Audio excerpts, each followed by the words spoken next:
this is going to be the last video dealing with organic reactions. A few specific reactions to talk about here. Perhaps reactions known by another name, already known by another name, but mentioning specific molecules and how these new organic products are formed. First one we'll deal with then is dehydration, a term I'm sure you're familiar with. When we get dehydrated, we don't have enough water. So in the organic context, we remove water from two of the reactants, so water is a second molecule produced. In this case, we're looking at alcohol being dehydrated to yield an alkene.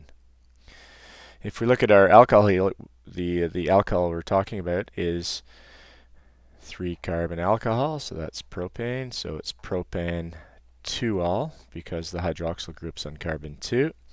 And if we look at the two highlighted components of propan 2-ol, so we have a hydroxyl group on carbon 2 and we have a hydrogen on carbon 1, and so that is where we get our water.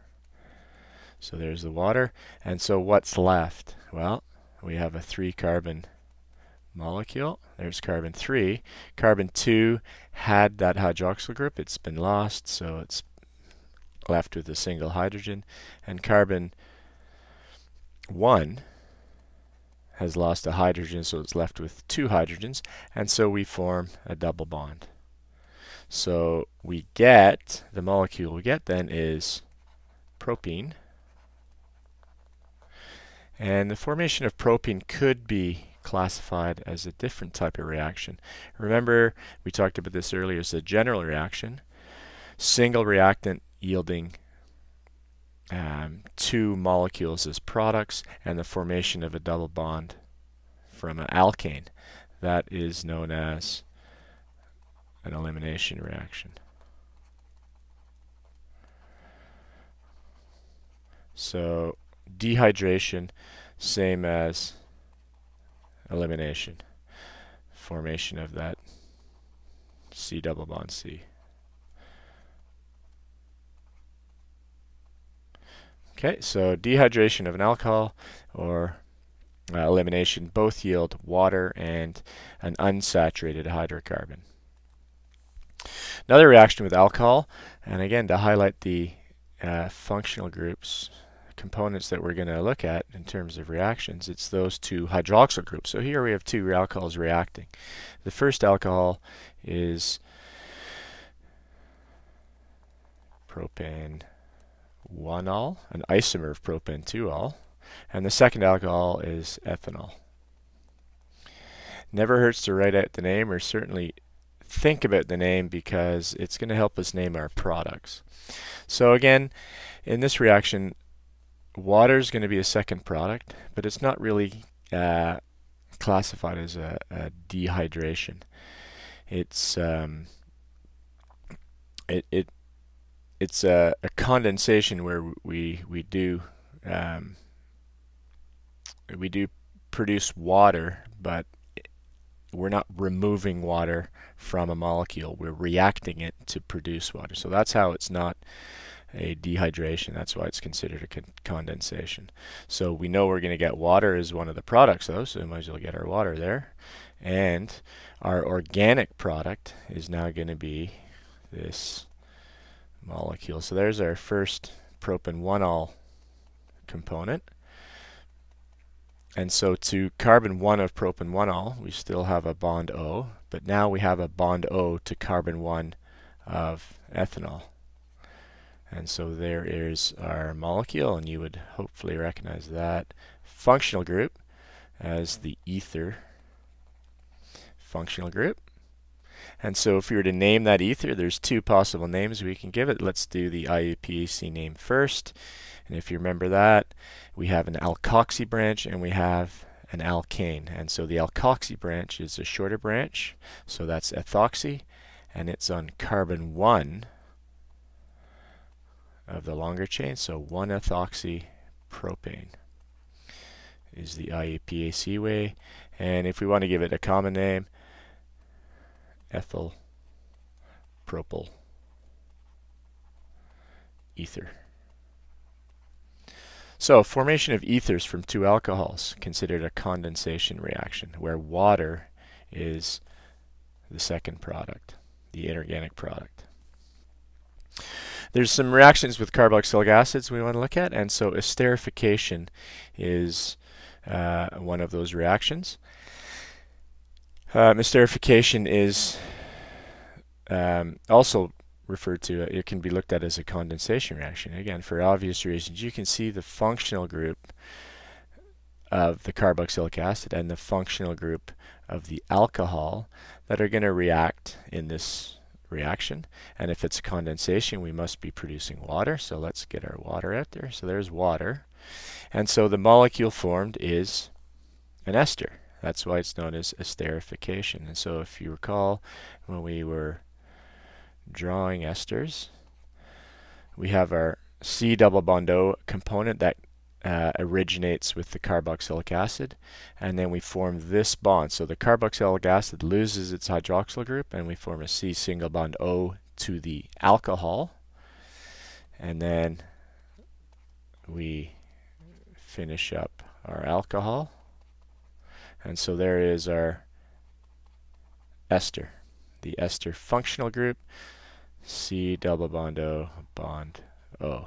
So there's our ester functional group. And if we were to name this ester, remember the naming for esters, the alcohol component becomes an alkyl branch, so that's going to be butyl because it's butanol, one butanol, and the ester parent molecule name originates with a carboxylic acid, that's ethanoic acid, so it becomes butyl ethanoate, OAT. So formation of an ester. Now, amides are formed in exactly the same way. Condensation reaction, but it's between now an amine and a carboxylic acid. So nothing new here. You can see again the functional groups of the carboxylic acid and the amine that are going to yield our water and our amide. And so in this case, the C double bond O single bond N gives us our amide functional group.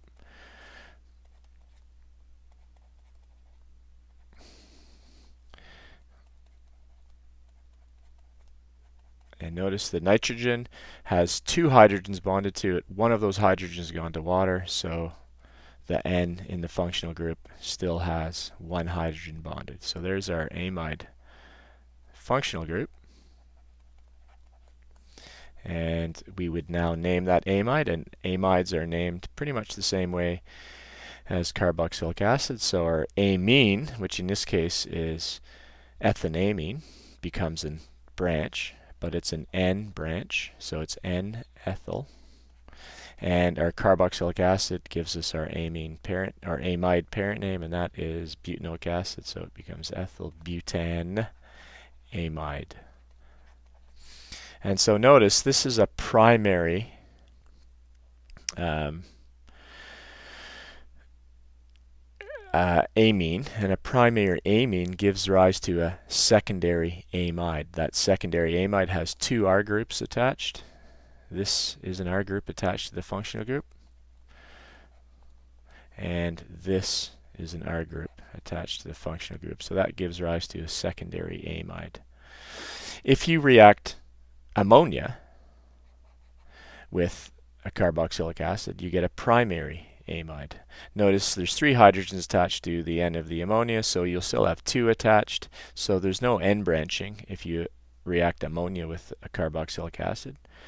And if you react a secondary amine, as we've indicated here with two R groups, with a carboxylic acid, you would produce a tertiary amide. That is an amide with two N branches.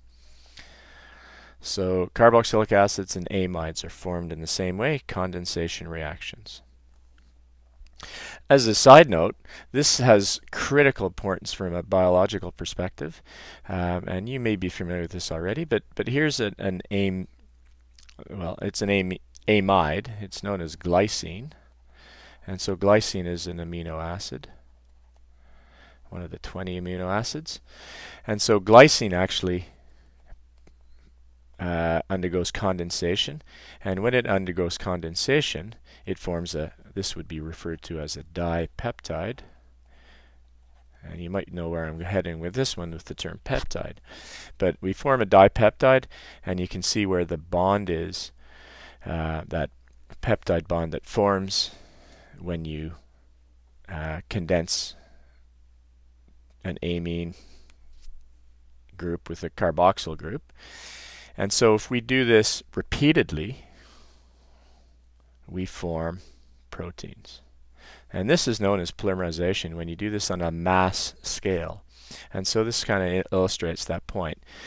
We get multiple amino acids that undergo a condensation reaction to one another at their functional groups, at the carboxyl component of the amino acid and at the amine component of the amino acid. And so you get an virtually infinite number of permutations for these putting these molecules together. And so when you do that, you get macromolecules known as proteins. Now the opposite of condensation then is hydrolysis. If we can produce water in a reaction and end up with a larger molecule, if we add water back, we're just going to split apart that molecule. And so we do that. When we do that, it's known as hydrolysis. And so hydrolysis in an ester is going to yield a carboxylic acid and an alcohol. And so again, that water molecule is going to go at the bond that was formed when the ester was made. That's the ester bond. And so when we break that bond, we get our carboxylic acid back. In this case, it's a 3-carbon carboxylic acid.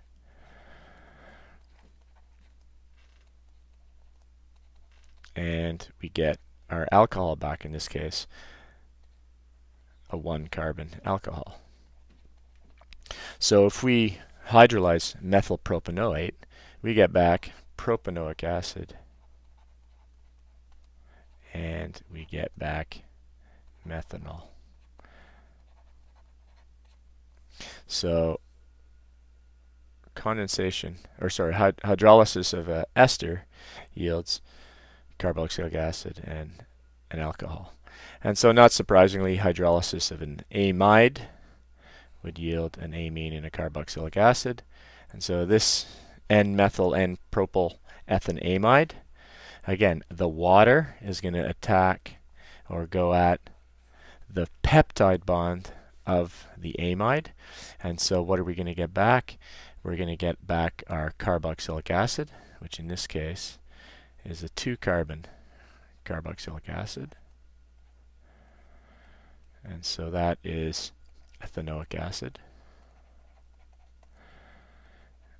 And we're going to get back our amine. So here's our N, and to that N, we've added a hydrogen that came from the water.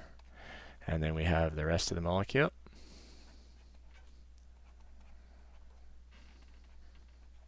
Oops, H2. And notice we have that one hydrogen we just added, but this we have now produced a secondary amine, and so this secondary amine would be called N-methyl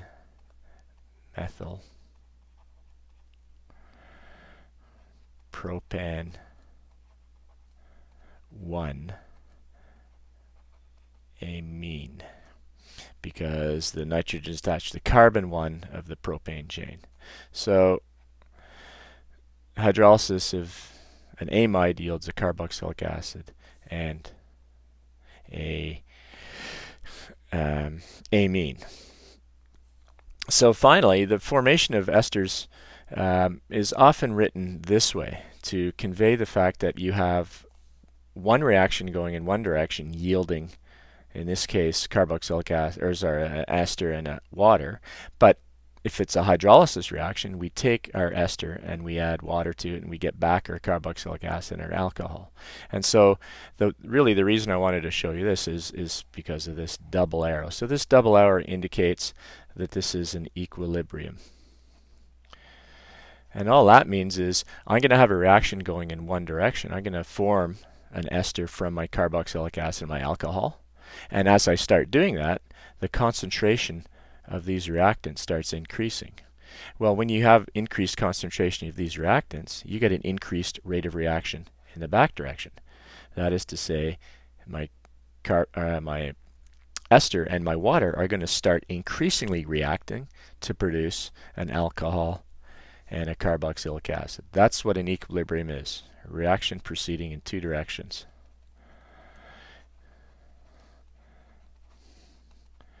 At the same time. And so esterification is an example of that, and the formation of amides is another example of that.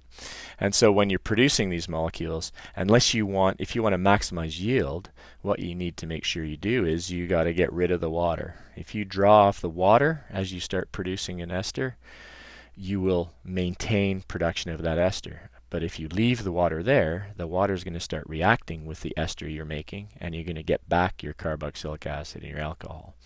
And that's not the purpose if the purpose is to form esters. And so that concludes this video.